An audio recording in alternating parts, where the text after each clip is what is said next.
اوبو د پاسه پروت دی هلته ناست دي فیجیء احدهم فیقول ما زلت به هر یو کس راځي بسات شیطان بچی خپل خواره کړي دي او خپل هغه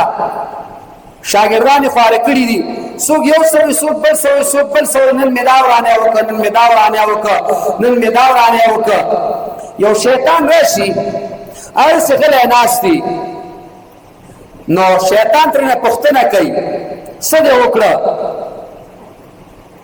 نو دی ورته وایي ما زلت به حتی زه تر څو پورې یو سړي پسې کلک وم تر دې پورې چې جدایي مې راوستله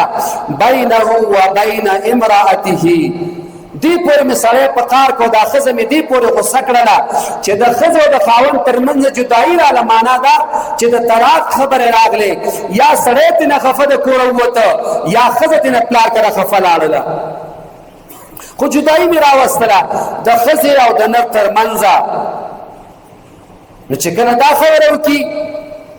فیدنیه منه دا شیطان راپاسي دا رانږدې کړي ځان دغه شیطان ځان ته رانږدې کړي نو ویقول بیا ورته وایي نعم انت ته خو زما ډېر ښه بچی تا خو زبردست کار کړی دی تا ښځه او خاوند جدا کړه یعنی دا کار د شیطان ته داسې وړوکی ښکاري خو چې دې مشر ته دا خبره ورسي دا مشر خو چونکې پوه دی کله چې دی وګوري چې د ښځې او د خاوند ترمنځ جدایي راغله دی ورته وایي نعم انت ته زما ډېر ښایسته بچی تا خو ډېر ښه کار کړی دی معنا دا ده د خپل کور حالات برابر ساتي خپل کور کې د مینې محبت یو فضا جوړه کړئ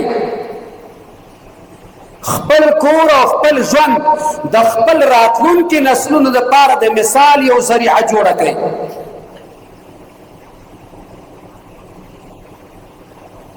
او د پښتون ښه صفت څه شی دی په دې پوهېږئ د پښتون ښه صفت دا ده چې دی به د ښځې لحاظ کوي د پښتون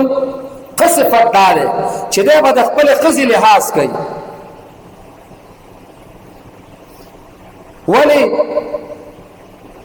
زموږ استاد محترم به ویلي وایي د ښځې نه دوه قسمه خلک ډېر ډارېږي یو هوښیار